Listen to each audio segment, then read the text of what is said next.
Assalamu alaikum. Hürmetlik aziz Uyghur vatandaşlar. Ben Tahir men Uyg'uriyan bo'laman. Bugun Amerika poytaxti Washingtondan sizlarga muhim bir tema haqida ko'rsatgan emgikimizni o'rtoqlashmoqchi bo'ldik. Bu tema Amerikaningki Xitoy haqidagi tarixiy siyosatning burilishiga vakillik qiladigan Amerika muavin prezidenti Mike Pence'ning 10 ayning 4-kunisi Hudson institutida so'zlagan, ya'ni Amerikadagi konservativlarniki aqllarning biri bo'lgan Hudsonda so'zlagan tarixiy nutqi.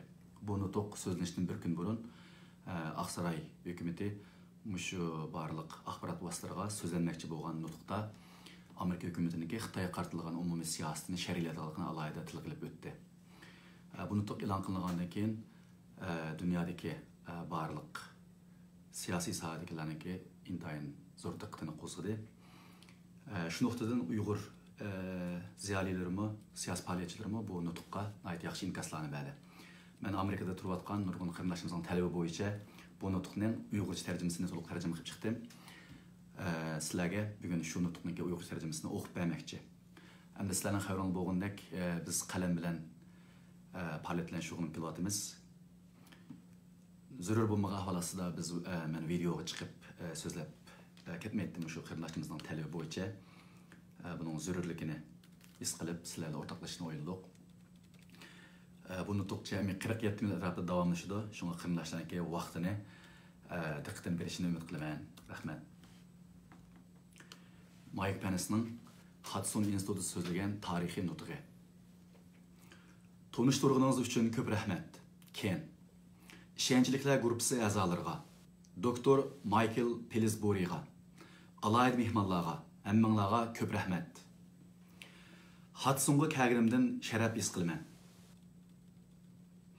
Kelgusi haqida o'zgacha o'ylaymiz. Mana bu Hudson institutining shuaridan iborat. Yarım asrdan ko'proq vaqtdan beri mazkur institut yer shari bexatarligi, gullanishi ve erkinlikini ilgi sürüş için özünü bağışlap geldi. Gerçi yıllardan beri Hudson'ның merkezi ornu almaşkan bolsumu, ama bir narsa izchil davam kıldı. Sizler hemişe intayin mühim bir haqiqatni ilgi sürüp keldinglar. U bolsumu Amerika'nın rehberligi dunyoga yorug'liq ilib keladi. Bugün sizlarga davlat ishchi ve xalqarada Amerika rehberligi ruhining yo'l boshchisi, Amerika Qo'shma Shtatlarining 45-navbatlik prezidenti Donald Trumpning tabrik salomini ilib keldim. Bu qitimliq hukumatning dastlabki mezgillaridan boshlab Prezident Trump Xitoy va prezident Shi bilan bo'lgan munosabatni oldingi o'ringa qo'ygan edi. O'tgan yili 6 aprelda Prezident Trump prezident Shi'ni Mar-a-Lagoda kutib olgan edi. Shu yili 8 noyabrda Prezident Trump Beijingga ziyoratga bordi. Xitoy rahbarlari uni qizg'in qarshi oldi. O'tgan 2 yildan beri Prezident Trump Xitoy Xalq Cumhuriyati prezidenti bilan kuchli munosabat o'rnatdi. Shundaqla o'rtaq manfaatli masalalarda eng muhimi Koreya yarim orolining yadrosizlashtirishiga o'xshash masalalarda nihoyat hamkorlashdi.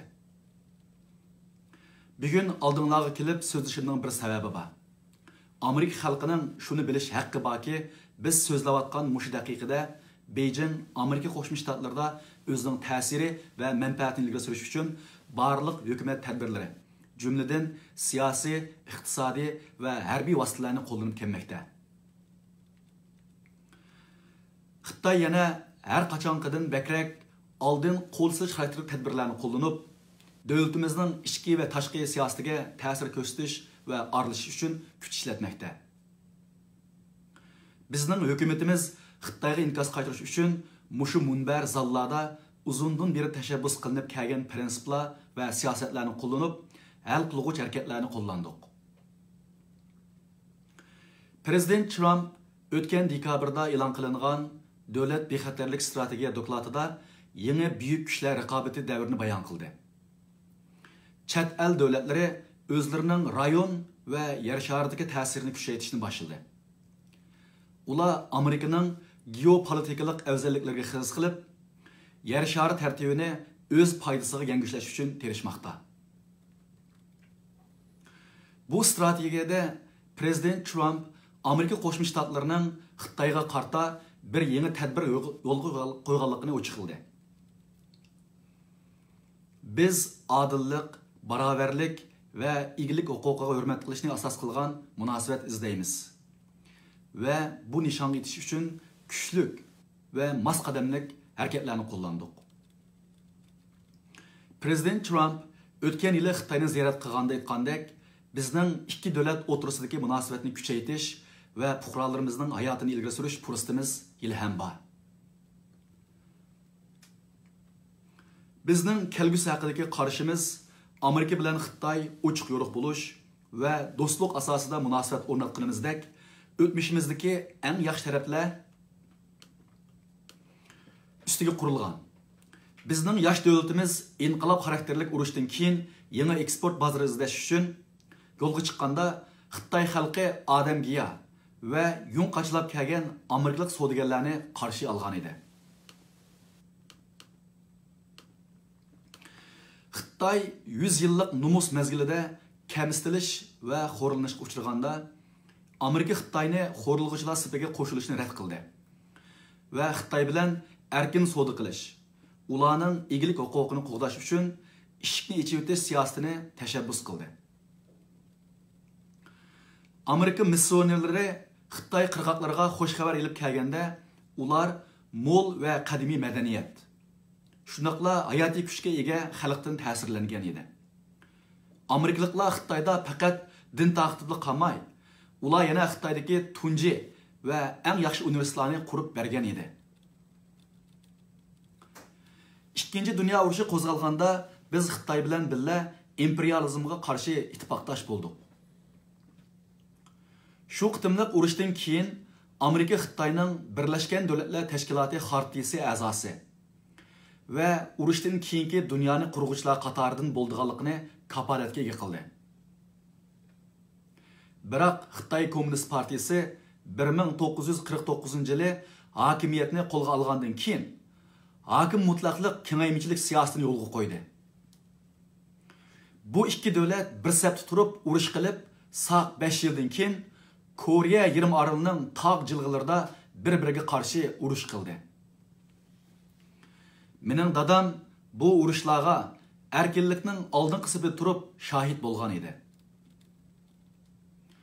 Hatto ichinishli Koreya urushimi har ikki tarafning bizni shuncha uzun yillar bog'lab turgan munosabatlarni asliga keltirish o'rtaq orzuyimizni yo'qotolmadi.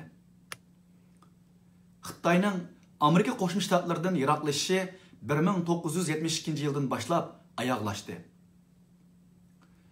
Orqadan uzun o'tmayla biz diplomatik munosabatni qayta qurib, o'zaro iqtisod yo'limizni ochdik. Amerika universitetlari yangi avlod Xitoy injenerlari, savdo sohasidagi liderlar, olimlar va amaldorlarni tarbiyalashni boshladi.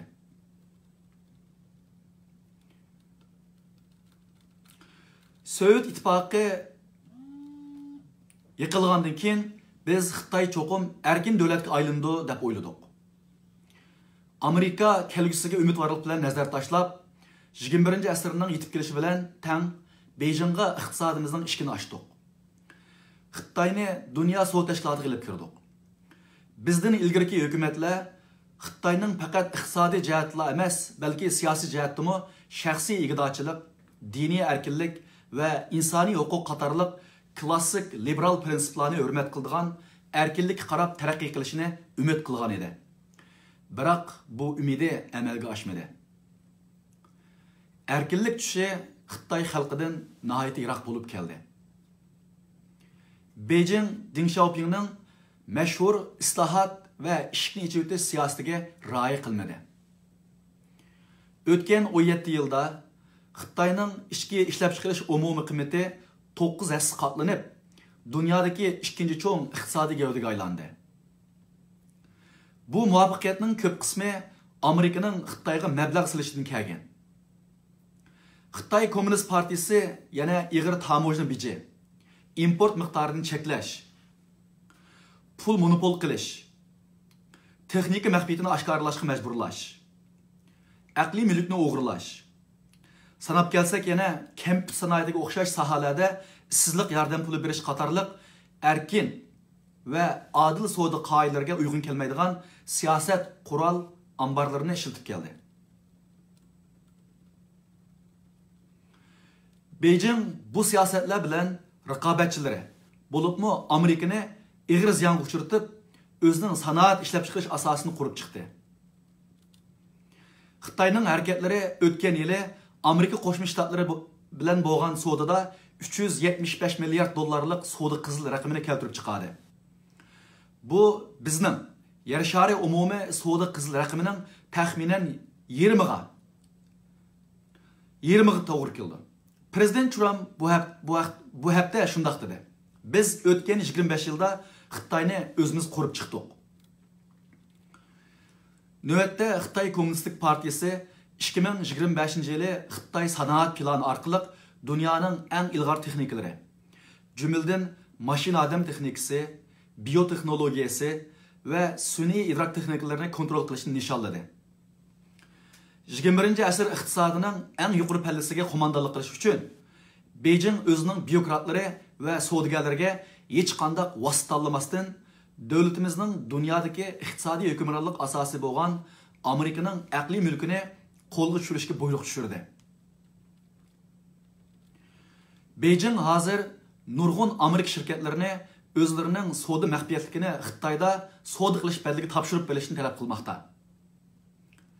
Xitoy yana Amerika shirkatlarining ijodiy mahsulotlariga erishish uchun Amerika shirkatlarini qo'lga keltirishga moslashtiryapti. Iqtisodiy yordam beryapti. Hammadan yomoni Xitoyning bexatarlik tarmoqlari Amerikaning eng yangi va o'zgacha harbiy texnikalargacha to'p setilish uchun parda orqasida qo'mondonlik qilyapti. Xitoy Kommunistik Partiyasi bu o'g'irlangan texnikalarni ishlatish orqali o'zlarining palti kakillarini bilib, eng o'tkir shamsharga aylantirmoqda. Xitoyning harbiy xarajatga ajratgan chiqimi butun Osiyo davlatlarining umumiy yig'indisidan ko'p bo'lib, Beijing Amerikaning quruqlik, dengiz, havo va olam bo'shligining harbiy sohasidagi barliq afzalliklarini yo'qotishni oldingi nishon qilib kelishyotir. Xitoy Amerika Qo'shma Shtatlarini g'arbiy yarim shardan qo'g'lab chiqarib, bizni o'zimizning ittifoqdoshlarimizga yordam berishdan to'smoqchi bo'lyapti. Beijing o'zining kuchini azaldan bundoq ishlatib boqmagan. Xitoy harbiy paraxotlari Yaponiya boshqarishidagi Senkaku taqim orollari atrofida qarorlik chorlash ilib beryapti. Xitoy rahbari 2015-yili Aqsaroyning Aturgul bog'chisida turib, o'z davlatining Janubiy Xitoy dengiz tavalligini harbiylashtirish muddaosi yo'qligini aytgan bo'lsa, bugun Beijing o'zi yasagan sun'iy orollarning ustiga qurgan harbiy bazalarida eng ilg'or bo'lgan paraxot va havodan boshqarilgan bombalarga qarshi uskunlarni o'rlashtirdi. Xitoyning ig'vogarchiligi bu hafta ochiq oshkorlandi. Amerika dengiz armiyasining vayron qilg'ich paraxoti Janubiy Xitoy dengiz rayonida erkin yurish huquqini ijro qilayotganda, Xitoy dengiz armiyasining paraxotlari 45 yardgacha yiqilib, paraxotimizni so'qilishdan saqlanish uchun darhol chekinishga majburladi. Bunda talablarcha ig'vogarchilikka qarshi Amerika Qo'shma Shtatlari dengiz armiyasi xalqaro qonun ruxsat qilgan va davlatimizning manfaati talab qilgan har qanday doirada uchish, dengiz yurish qilish va mashg'ulot qilishni davomlashtirdi. Biz Amerika Qo'shma Shtatlari hargiz qo'rqib qolmaymiz. Biz hargiz orqaga chekinmaymiz. Amerika iqtisodiy erkinlikning Xitoyni biz va dunyo bilan texmo zo'r ko'lamda hamkorlashib elib berishini umid qilgan edik. Aksicha, Xitoy o'zining ishlayotgan harbiy kuchini texmo oshirish uchun iqtisodiy ig'vogarchilikni tanladi. Beijing biz yana umid qilgandek o'z xalqiga erkinlik bermadi. Bir mezgil Beijing erkinlik va insoniy huquqni hurmat qilishga bir g'irich ilgirlagan bo'lsa, yaqindan beri u yana orqaga chekinib, kontrol qilish va zulm qilish siyosatiga qaytib keldi. Bugun Xitoy tarixda misli ko'rilmagan fuqarolarni nazorat qilish davlatini qurib chiqdi. Hammani qoplagan bu nazorat hamisha Amerika texnikasining yordami bilan bargan sari ko'paymoqda va kengaymoqda. Xitoyning buyuk tam to'saq plani uchurlarning Xitoy xalqiga erkin yetib berishini butun amallar bilan to'smoqda. 2020-yilga borganda Xitoy hukmronlari Orwelliancha zo'ravonlik sistemasini yo'l qo'yib, ijtimoiy ishonch numur orqali har bir fuqaroning yuzini taniydigan darajada jamiyatni kontrol qilmoqchi bo'lib o'tdi. Mazkur programning loyihasida mundaq deyilgan: ishonchlik kishilarni hammiyada erkin yaraydigan qilib, ishonchsiz kishilarni bir qadam ma'olmaydigan qilish kerak. Diniy erkinlik masalasiga kelsak, Xitoy xristianlari, buddistlar va musulmonlarga qartilgan vahshiy bostirishning yangi to'lqini boshlandi. O'tgan oyda Beijing Xitoydagi eng cho'ng yer osti cherkovidan birini taqib etdi. Davlatning hamma yerda doiralar kiristlarni hukm talqon qildi. Injillarni ko'ydirdi. E'tiqodchilarni turmaga soldi. Beijing Vatikan bilan kelishim tuzib, ochiq oshkora ateist bo'lgan kommunist partiyaga katolik poplarni bevosita tayinlash huquqiga erishdi. Xitoydagi xristianlar uchun bu bir ofat davri hisoblandi. Beijing yana buddizm dinini chetga qoqmoqda. O'tgan 10 yildan beri 150 dan ortiq Tibet Budda rohiblari Xitoyning ularning e'tiqodi va madaniyatini bostirishiga norozilik bildirib, o'ziga o't qo'yib oldi. Xinjiangda Xitoy Kommunist partiyasi 1 milliondek Uyg'ur musulmonlarini 24 soat kalla yuydigan hukumat lagerlariga qamadi. Bu lagerlardan aman qolguvchilar o'zlarining kechirmishlarini Beijingning Uyg'ur madaniyatini siqib chiqarish, Uyg'urlarning e'tiqodini vayron qilishga urinish bilan tasvirlab kelmoqda.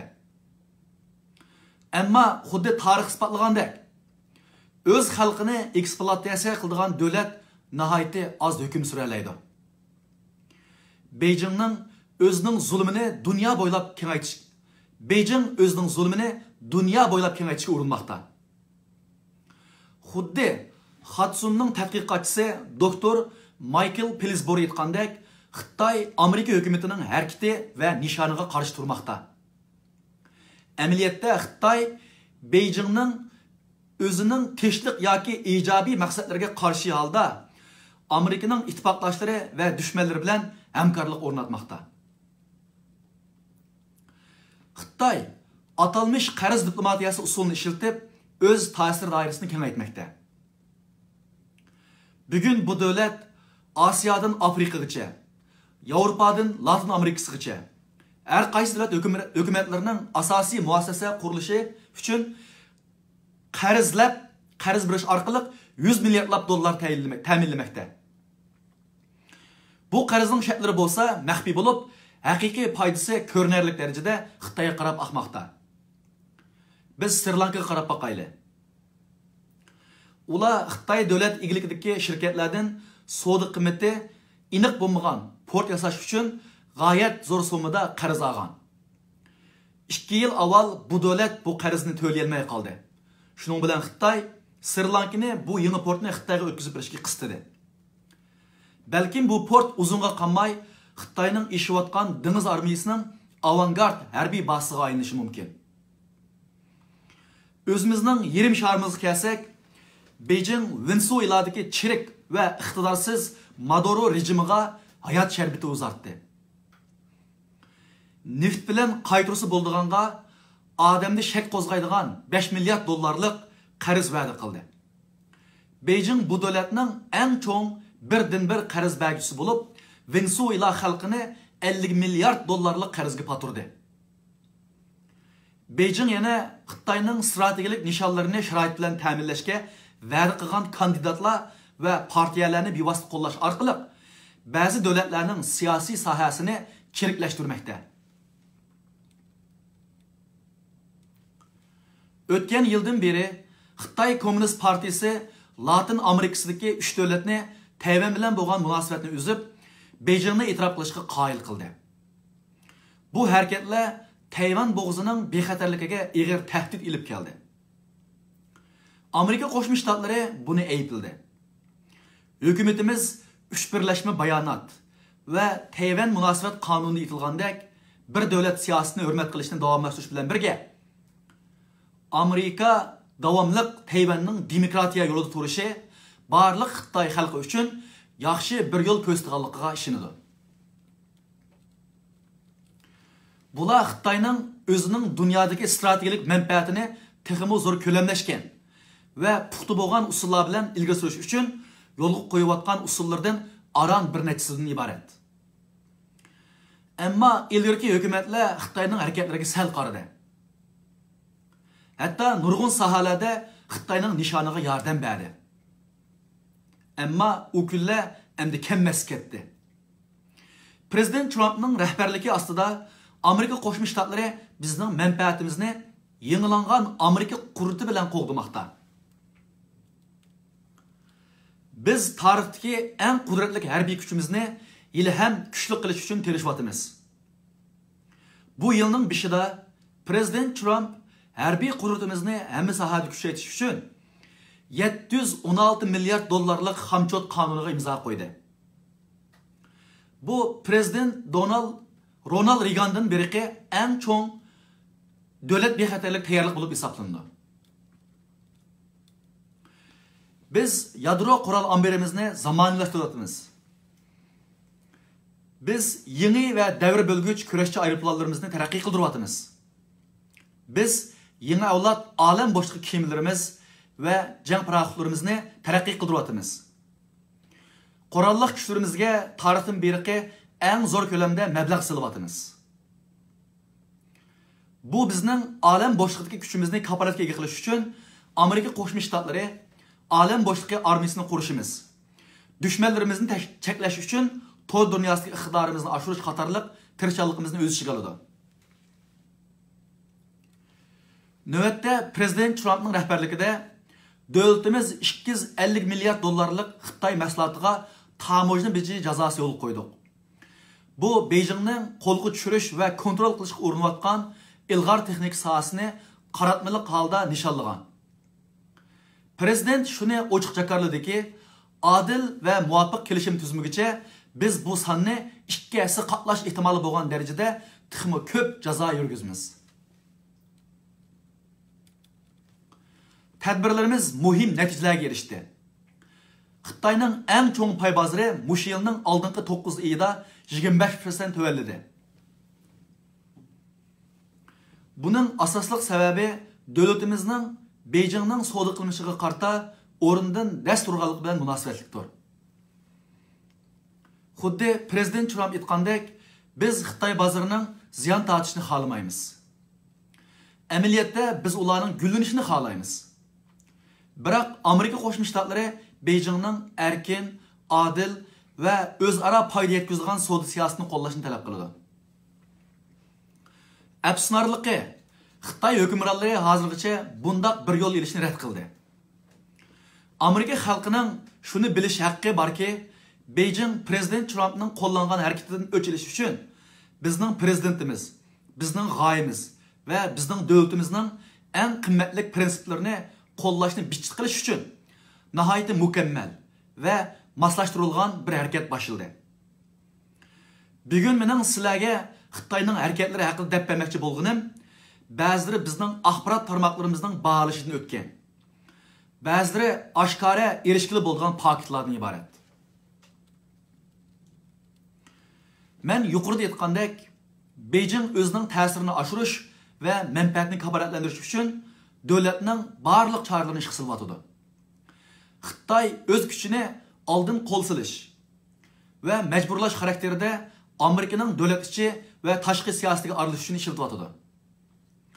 Xitoy Kommunist partiyasi Amerika shirkatlari, kino studiyalari, universitetlari, aqllar ambarlari, tadqiqotchilar, muxbirlar, yerlik, shtatlik, federatsiya darajalik amaldorlarni o'zlari bilan hamkorlashishga mukofotlayotdi yoki majburlayotdi.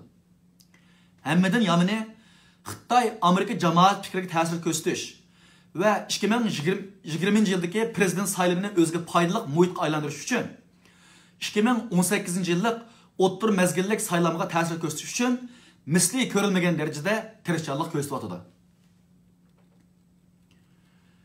Gapning ochiqini aytsak, prezident Trumpning rahbarligi hukm suryapti.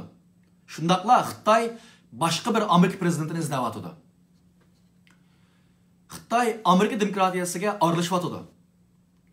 Xuddi prezident Trump o'tgan hafta aytib o'tgandek, biz Xitoyning oldimizdagi 2018-yillik o'ttir mezgillik saylovga aralashishga urinayotganligini bayqadik.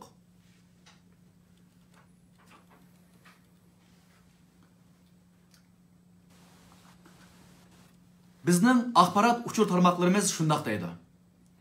Xitoyning Amerikaning federatsiya va yerlik hukumatlar o'tirisida siyosat jihatda bo'linish paydo qilish, Beijingning siyosiy ta'sirini oshirish uchun sodada jazolashga o'xshash usullar bilan Amerikaning shtat va yerlik hukumatlari va amaldorlarini nishonlab kelmoqda. 6-oyda Beijing tashviqot va nazorat izohati nomida nihoyat sezgur bir hujjatni taqatdi. Uningda Xitoy cho'qim Amerika Qo'shma Shtatlaridagi o'xshamagan guruhlarni bo'lish uchun nihoyat astoydillik va inchkilik bilan qattiq harakat qilish kerak deyilgan.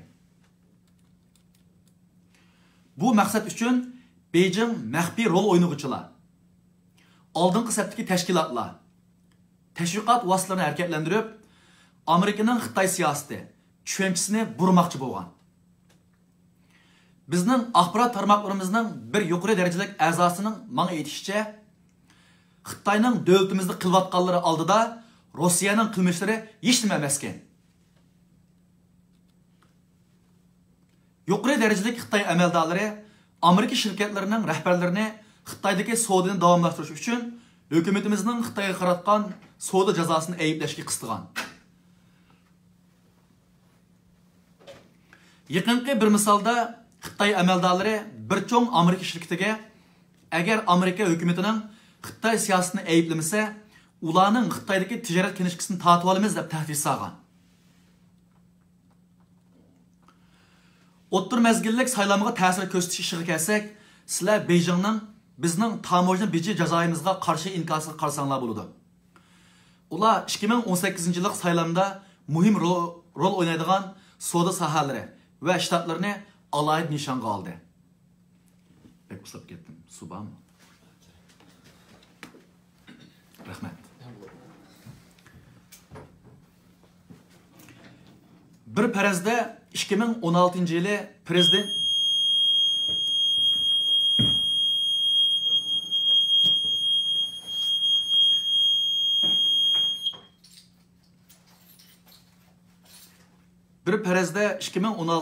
prezident Trump uchun bilet tashlagan Amerikadagi 80% nahiyalar Xitoy tarafidan nishonlangan bo'lib, Xitoy bu yerdagi bilet tashlovchilarni bizning hukumatimizga qarshi turishga urinmoqda.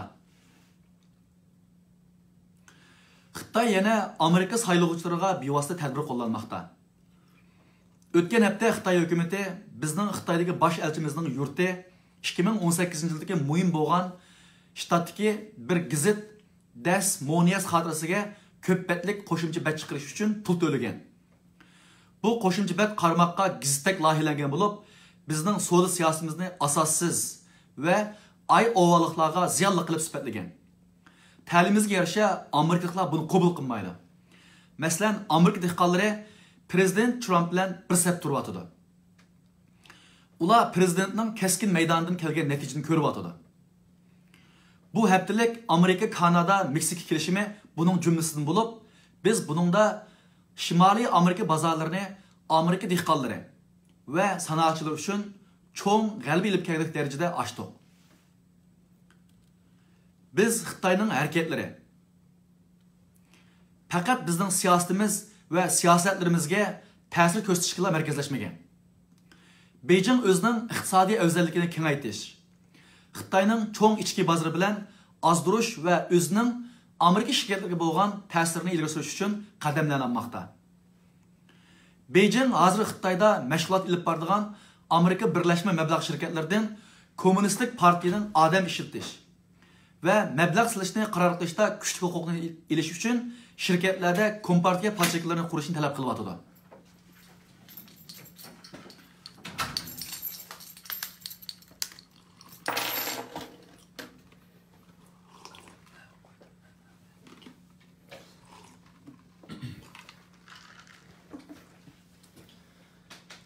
Xitoy doiralari yana Tayvanni alayida coğrafiyalik gavda deb tasvirlagan yoki Tibetni ayirib qaragan Amerika shirkatlariga tahdid solgan. Beijing Delta Aviasiya şirketining Tayvanni Xitoyning bir o'lkasi deb atamaganligi uchun o'zining tor bekitida oshkora kechirim so'rashga majburlagan. Xitoy yana Marriott mehmonxonasining Tibet haqidagi bir Twitter uchurini yoqtirib yurak bergan bir Amerikalik xizmatchisini ishdan bo'shatishga bisim tushirgan. Beijing yana qarorlik holda Xitoyni butunlay ijobiy yo'sinda tasvirlashni talab qilgan bo'lib, undaq qilmagan studio va film ishlovchilarini jazolagan. Beijingning tekshirish apparatlari Xitoyni hatto ozroq tanqid qilgan filmlarni qonunsiz deb e'lon qilishga yoki tahrirlashga nihoyat tez tutish qilib kelgan. Dünya urushi Z nomli filmda Xitoyda barliq kelgan bir virusning gapi chiqqanligi tilga ilingan sahna so'zi kesib o'tilgan. Qizil Sahar filmidagi nachar ablahlar Xitoy emas, Shimoliy Koreyalik qilib tasvirlashga o'zgartirilgan. So'didan boshqa Xitoy Kommunistik Partiyasi milliardlagan dollarni Amerika Qo'shma Shtatlari va boshqa davlatlarda tashviqot uchun ishlatyapti.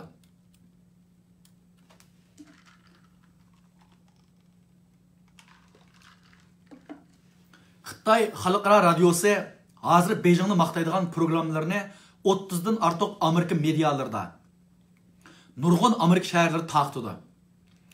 Xitoy Xalqaro televiziya kanali 75 million Amerikaliklarga taqtilgan bo'lib, ular buyruqni bevosita Xitoy Kommunistik Partiyasidagi xo'jayinlardan qabul qildi.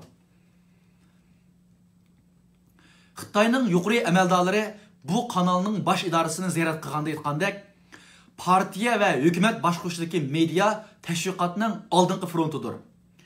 Ularning familiyasi partiya bo'lishi kerak. Shunga Amerika Adolat Ministerligi o'tgan hafta Xitoy tashviqot vositalaridan o'zini chet el agentligi deb tizimlashni talab qildi. Kommunistik partiya yana tekshirishda cho'nqirilgan Amerikalik muxbirlarning Xitoydagi tuqqanlari tahdid solgan va tutqun qilgan. Amerika media shirkatlarining to'r bekatlarini taqib etgan. Amerikalik muxbirlarga viza olishni qiyinlashtirgan. Bu New York vaqtida bir qism Xitoy rahbarlarining boylik haqidagi tekshirish dokladini nashr qilgandan keyin yuz bergan.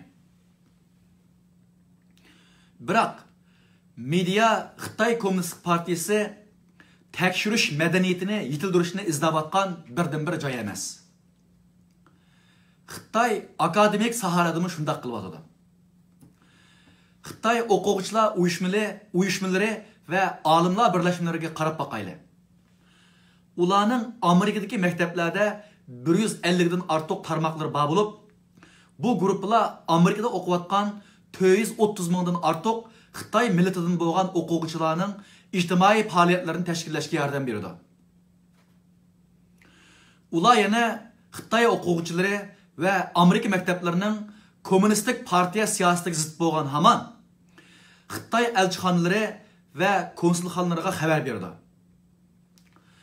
Maryland shtatidagi bir Xitoy o'quvchi o'zining o'qish bitirish murosimidagi so'zida Amerikadagi erkin so'zlash muhiti va erkin havoni tilga olgan. Xitoy Kommunistik Partiyasining organ gazeti darhol uni qattiq ayblagan. U Xitoydagi qattiq kontrol qilinadigan ijtimoiy taratqudagi qattiq hujumlarning qurboni bo'lgan. Ata-onasi haqoratlangan. Universitetning o'ziga kelsak, burunqi saldak o'quvchi manbasi amdilikda tomchiga aylanib qolgan. Xitoy akademiya sohasidagi bisimlarni yana boshqa usullar bilan ijro qilmoqda. Beijing universitetlar, aqllar ambalari va olimlarga saxiylik bilan fondi ta'minlab, Xitoy Kommunist partiyasi yoqtirmaydigan yoki xatarlik deb qaraydigan iddialardan yiroqlashishni talab qilgan. Xitoy mutaxassislari shuni bildiki, agar ularning tadqiqoti Beijingning maydoni bilan o'xshash bo'lmasa, o'zlarining viza ola olmaydiganligi yoki kechiktiradiganligini obdan biladi. Hudson instituti o'zi bevosita duch kelgandek, Xitoy fondidan o'zini qochirgan olimlar va guruhlarmi o'xshashlar hujum nishoni bo'lib qolgan. Hudsondagilar Beijing hukumati yoqtirmaydigan bir so'zlikchiga so'zlash fursati bergandan keyin, mana sizlarning to'r bektinglarmi Shanxaydan kelgan bir qitimliq qattiq to'r hujumi uchirdi. Hudson instituti shuni hammamizning yaxshi biladiki, Xitoy Kommunist partiyasi bugungi Amerikada akademik erkinlik va so'z erkinligini bichit qilish uchun tirishchanlik qilmoqda. Xitoy qo'llangan barliq harakatlarni birlashtirib qarasak, Amerika jamoat fikri va siyosatini Prezident Donald Trump rahbarligidagi Amerika birinchi siyosatini yiroqlashtirish uchun kuchayotgan bir harakat ekanligini ko'ramiz. Biroq bizning Xitoy hukmronligi birdigan uchurimiz, Amerika prezidenti hargiz ortiq chekinmaydi. Amerika xalqi hargiz sizlarga yig'ib ketmaydi. Biz Beijing bilan munosabatni yaxshilashni umid qilish bilan birga, bizning bexatarligimiz va iqtisodimiz uchun kuchli turishni davomlashtiramiz. Bizning hukumatimiz Amerika manfaati, Amerikaliklarning xizmat fursati va Amerika bexatarligini qo'g'dash uchun hal qiluvchi harakatlarni davomlashtirdi. Biz harbiy kuchimizni qayta qurgandek, endi Tinch okean bo'ylab Amerika manfaatini ilgari surishni davomlashtiramiz.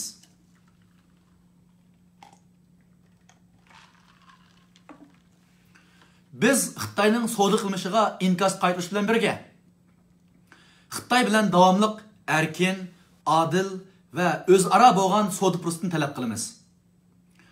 Beijingning o'zining savdo to'saqlarini bekor qilishini, mas'uliyat, majburiyatlarini ado qilishini, xuddi biz o'z iqtisodimizni ochgandek, bizgimi o'z iqtisodini to'liq ichishni talab qilamiz.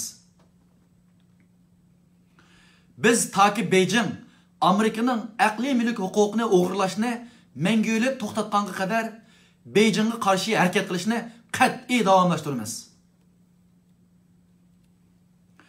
Beijing majburiy texnika oshkorlashga zo'rlash qilmishini to'xtatganga qadar biz qat'iy kuch turamiz. Biz Amerika korxonalarining shaxsiy ig'doshlik huquqini qat'iy qo'g'daymiz.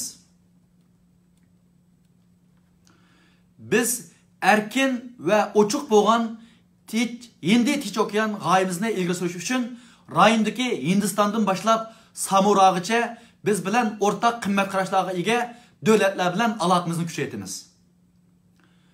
Bizning munosabatimiz egallanish emas, balki hamkorlik ustiga qurilgan hurmat ruhidan taraqqiy qiladi. Bizning yangi savdo kelishimlarimiz xuddi o'tgan hafta Prezident Donald Trump Janubiy Koreya bilan kuchaytirilgan savdo to'xtami imzolagandek ikki taraflik manfaatga asoslandi. Biz yana pat arada Yaponiya bilan ikki taraflik erkin savdo kelishimi imzolash uchun tarixiy suhbatlarni boshlaymiz. Men sizlarga yana shuni deganligimdan xursandman. Biz xalqaro taraqqiyot va pul muomala programmalarini ilgari suryapmiz.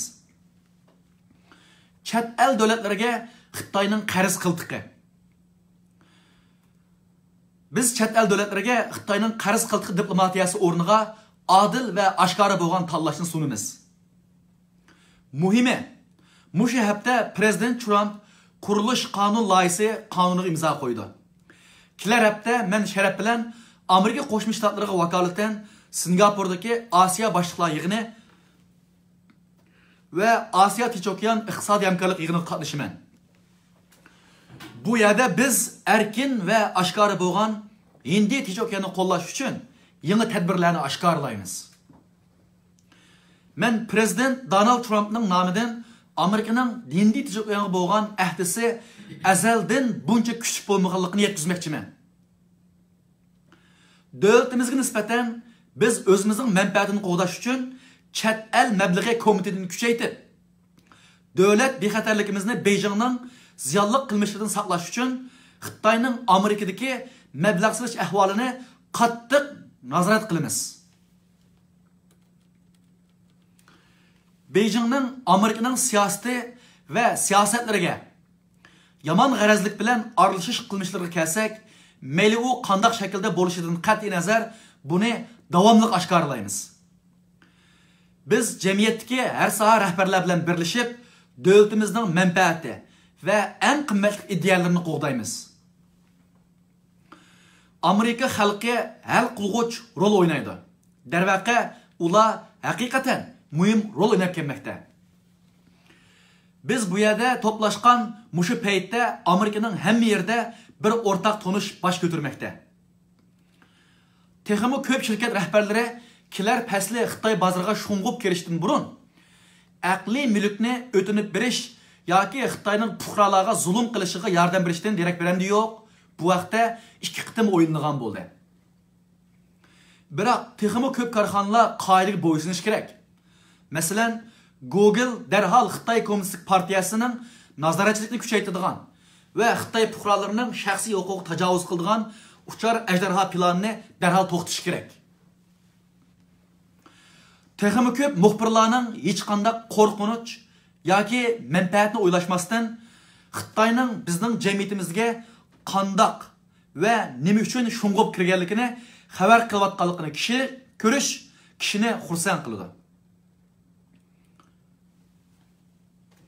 Biz Amerika va xalqaro xabar organlarining bu harakatga texmo ko'lamlashgan holda qatnashishini umid qilamiz. Texmo ko'p tadqiqotchilar va olimlar ilmiy tadqiqot erkinligini qo'g'dash uchun so'zlayotdi. Har bir dollar pulning orqasida munosib bo'lgan talabi bo'lganligini tunib yetgan texmo ko'p universitetlar, aqllar omborlari va tadqiqot markazlari Beijingning iziq turg'uchi pulini rad qilishga boshladi. Biz bu xil iqimning ko'payishiga ishonamiz. Davlatimizning hamma yerida Amerika xalqi hukumatimizning harakatlari va prezidentning rahbarligi orqali nurg'un amerikaliklarning Xitoy bilan iqtisodiy va strategik munosabatni qayta tanishishga bo'lgan yangi minnatdorligi va sezgirlikni tunib yetdi.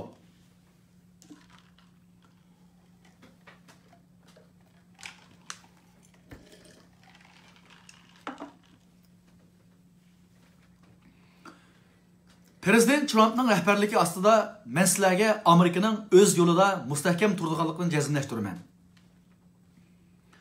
Xitoy Amerika xalqi va har ikki partiyadan saylangan amaldorlarning qat'iy iroda kelganligini cho'qin bilish kerak. Bizning davlat bexatarlik strategiyamiz bayon qilgandek, biz shuni asqatishimiz kerakki, raqobat hamisha dushmanlikdan derak bermaydi.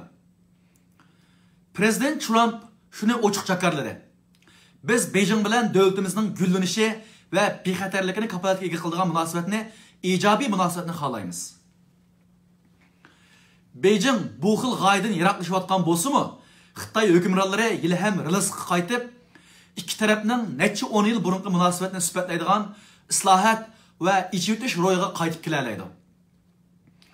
Amerika xalqi buningdan ko'p narsaga muhtoj emas. Xitoy xalqimi buningdan oz narsaga haqdor emas. Xitoyning ulug' yozuvchisi Lushin hamisha o'z davlatida shundoq zarlab, mundoq yozadi. Xitoylar ajnabiylarga hamisha yoki zo'ravonlardek qaraydi, yoki muqaddas farishtalardek muomala qiladi. Xitoylar hargiz chet elliklarga qat'iy barobar muomala qilmaydi. Mana bugun Amerika Xitoyga o'z qo'lini uzatdi. Biz Beijingning tizla Amerikaga so'z bilan emas, harakat bilan, yangicha hurmat bilan inkas qaytarishni umid qilamiz. Ammo Xitoy shuni bilib qolsinki, biz Xitoy bilan bo'lgan munosabat toki odillik, o'zaro bo'lish va bizning egilik huquqimizga hurmat qilish ustiga puxtalanmoqcha qat'iy bo'ldi qilmaymiz. Xitoylarda bir qadimiy maqol tamsil bor. İnsan bugunni ko'rdi, Tangri yiroqni ko'rdi. Biz oldimizga qaratmoqmiz. Biz qat'iy iroda va e'tiqod bilan tinchlik va gullanish yo'lini bo'ylab olg'a bosaylik. Biz Prezident Trumpning rahbarligi va g'oyasiga, u Xitoy bilan ilib berayotgan munosabatga ishonaylik. Amerika xalqi bilan Xitoy xalqi o'rtasidagi do'stlikka ishonaylik.